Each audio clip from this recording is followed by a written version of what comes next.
Right now, former Congresswoman Gabby Giffords, the woman who, as you know, came to represent the dangers of gun violence, urging her former colleagues to do something and to do it now. The question is, will Washington listen? And next, Supreme Court Justice Antonin Scalia says the Constitution is, quote, dead, dead, dead, end quote. We're going to break down what that could mean for future Supreme Court cases. And later, it seems like the same story over and over again. Different sport, but same answer here. Another huge sports star caught allegedly using performance-enhancing drugs. This is getting all too familiar. Can you change the record, please? Good evening, everybody, and welcome to RFL. I'm Richard French. Thanks so much for joining us this Wednesday evening, January 30th. Now, more than 6 weeks have passed since the Sandy Hook Elementary School shooting, and still, we are in the middle of a national debate about what we should do next here when it comes to guns. Now, in that time, it's estimated that more than 1,440 people of all ages in cities, suburbs, and rural areas in this country have died at the end of a gun. But the question is, could we actually be moving closer to some sort of a deal? In Washington today, gun safety advocates and the NRA, they squared off before Congress. Our senior political correspondent Andrew Whitman, he's got more. You talked about that great debate on guns, Rich. That debate playing out today in Washington, and the most striking testimony came from former Congresswoman Gabrielle Giffords, once a rising political star who used to sit on the other side of that table. Today, Gabby Giffords served as a painful reminder of the effects of gun violence. Speaking is difficult, but I need to say something important. It was an emotional appeal for her former colleagues in Congress to do what they can to prevent more tragedies. You must act. Be bold. Be courageous. The head of the NRA was there, saying lawmakers shouldn't be focused on new laws. We need to enforce the thousands of gun laws already on the books. It's the mass shootings that capture the nation's attention, but every day gun violence in the U.S. continues. Last week, Chicago teenager Hadia Pendleton was in Washington for President Obama's inauguration. Yesterday, she was gunned down in a park just a few blocks from her school, the apparent innocent victim of a gang war. We can save even one child's life. We have an obligation to try when it comes to the scourge of gun violence. President Obama has made gun control a top priority for his second term. He's pushing lawmakers to pass legislation that will limit the number of rounds in a magazine clip, renew a ban on those so-called assault weapons, and require universal background checks for gun purchases. The NRA says it's no longer on board with that because it just won't work. You're never going to get criminals to go through universal background checks.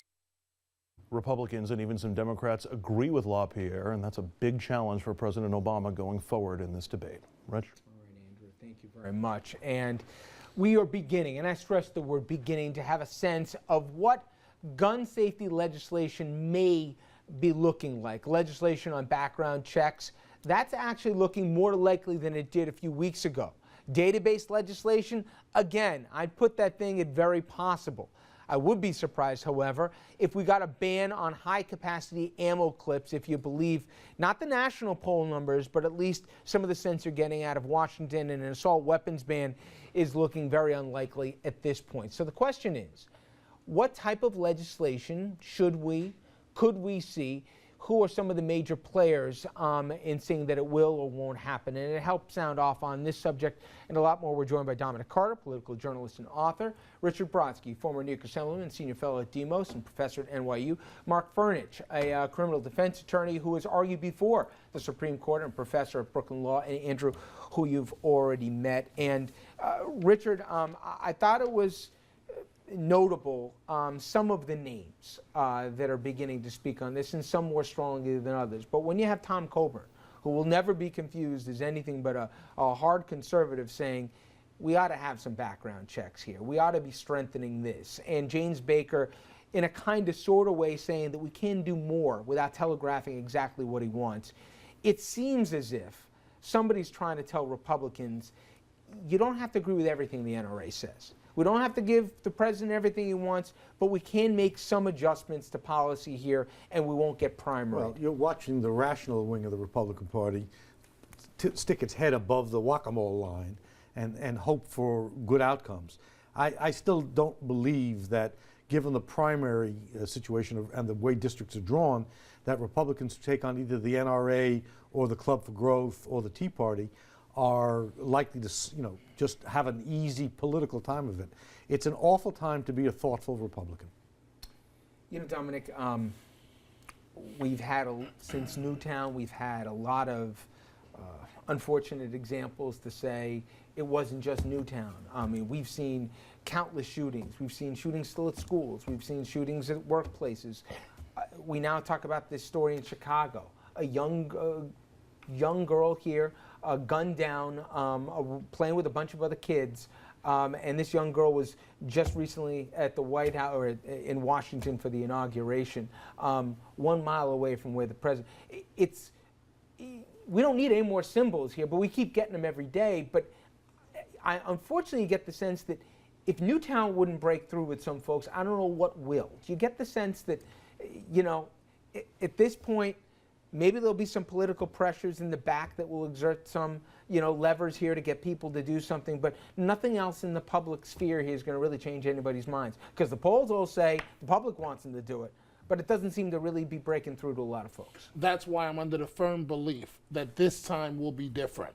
And I agree with Mr. Brodsky here. I wish I could argue with you on this one, but I can't. That the reasonable part of the Republican Party, the sensible people, are sticking their heads up. Normally one could say, well, if it happened to one of them, then maybe it would change. Well, it did happen to one of them. A congresswoman shot, changed for the rest of her life. As you said, we don't need any more symbols. And tragically, we don't want any more symbols. I mean, this young lady could have been a U.S. Senator 1 mile from where the president's house is in Chicago, gunned down. But see, her death, and I'm going to say it, is one of those that we really don't focus on because it's an inner city, black on black crime. Something has to give.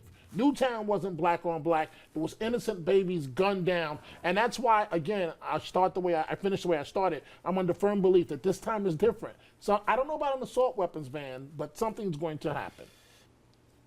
Mark, for me, and I want to get into a little bit the tone of some of this debate, because it's been striking to me here. There's been a lot of tone deafness on this. But even from elected officials who you would think would know better, as soon as the conversation comes out about, well, maybe we can do something, the Second Amendment said we can't. Now, of all people, Justice Scalia, I think pretty clearly articulated that it's not a one-size-fits-all amendment. And if I could, at least if we can bring up, thank you, this is what he said, and he said this as recently as last summer. He said, limitations upon the right to bear arms are permissible. What they are will depend on what the society understood was reasonable limitation. Can you translate to the public here that if Washington wants to do something, it can do something, and that is not akin to knocking down someone's door in the middle of the night, taking away their guns? No, Rich, this isn't even a Second Amendment issue. I don't know how it even enters the debate. I think that the right holds it up as some sort of talisman or a magic word.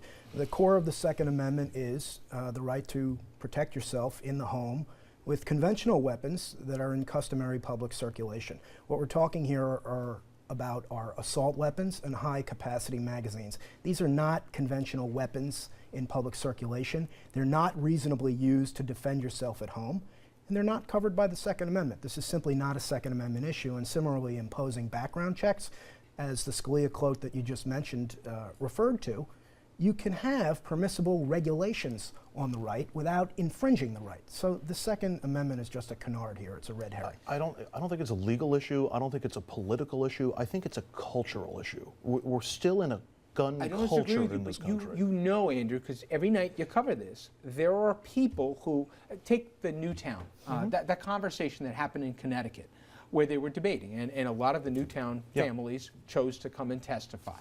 And one father who lost his son said, give me one compelling reason why we need an assault weapon. And in the background, some of the people started yelling, Second Amendment, Second Amendment. Now, you're right, and I think you're more right than wrong that it's cultural, but there is a belief in some people here that any infringement or any regulation is somehow the beginning of the big government with jackboots kicking down the doors here. But I think the Second Amendment is what they're clinging to when it's just, I like guns and I don't want you to take my guns. And look, I don't like government overreaching and telling me how to live my life or what choices I can make or what I can't.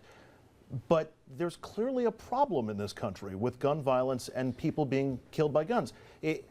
That greater good outweighs... No one disputes that. The right doesn't say there isn't a problem with people getting killed. The right doesn't say it's all about the law. They make the slippery slope argument. If I let you do this, eventually you'll do that. Now, put aside whether that's true or not true. It is political, and whatever its cultural manifestations, as long as there is a reasonable chance that a Republican will lose a primary, then this dynamic will work itself out. And as much as we bemoan it, oh, what's wrong with those people? It's real. Andrew Cuomo's approval ratings went down 15 points in a week because of his gun stuff. Now, it went from 75 to 60, so let's not feel too sorry for him politically. But Republicans who were supportive of Cuomo's fiscal conservatism turned on a dime. And if they're going to do it to a Democratic governor, they're going to do it to a Republican And I know we're having, congressman. let's say, just one thing, Richard, which is, you were talking about this last night, and Jessica, who we love, was trying to say, hey, you got crazies on every side. Here was a different issue, but the point was that somehow they all balance themselves out. And I don't believe that to be the case. But in this particular case, I think one side has been allowed, and I'll come back to that Newtown case. If a father, and a father did, who lost his child, said, in effect, it's not the guns, it's something else. Nobody in the back would have, if somebody yelled out in the back to a guy who lost his kid, no, it's the guns, it's the guns, I would have been like, how dare you talk to a father? But yet somebody can yell out Second Amendment to a guy who lost his kid, and it fits in with the tone that the NRA's done, and I'm still waiting for people to condemn. Right, but where is the condemnation from people who know the line here? And I think, frankly, some, not just on the left, this isn't left-right, but not enough people have called them out to say that they are irresponsible and gutless People about who do that, like LaPierre and the others, are not talking to us. They're talking to a segment of the American population who are true believers, who like that stuff. This is not a sort of a rational conversation. This is about the idea of selling to 4-year-olds an app that has pictures of caskets with assault weapons in a video game. The gun makers funded a lot of the increase in interest in video games. It's political, and as long as the Republican Party is the captive of an extreme right-wing Tea Party gun Free political group, advice. They can hold the line and disagree with the president on some gun regulation, but as long as they're beholden to them, they're going to learn the same lesson they learned from when they were beholden to Grover Norquist here. They're afraid of the wrong people here, and they're hurting them, I think, long-term politically as a consequence. All right, please keep this conversation going online, everybody. Go to Facebook and Twitter and sound off. Gabby Gifford says we must do something about gun violence. The question is, and different answers to everybody out there, there's no wrong answers. I want to know from you, what should that something be? We're going to take a break, but when we come back, a big element of this, and I believe it has been under-addressed, and all sides agree, is the mental health aspect. What if Adam Lanza hadn't fallen through the cracks? Would things have turned out differently? And you know what? When Dominic is kind enough to share his story here, I think you'll get perspective on it you may not have heard before. Stay with us.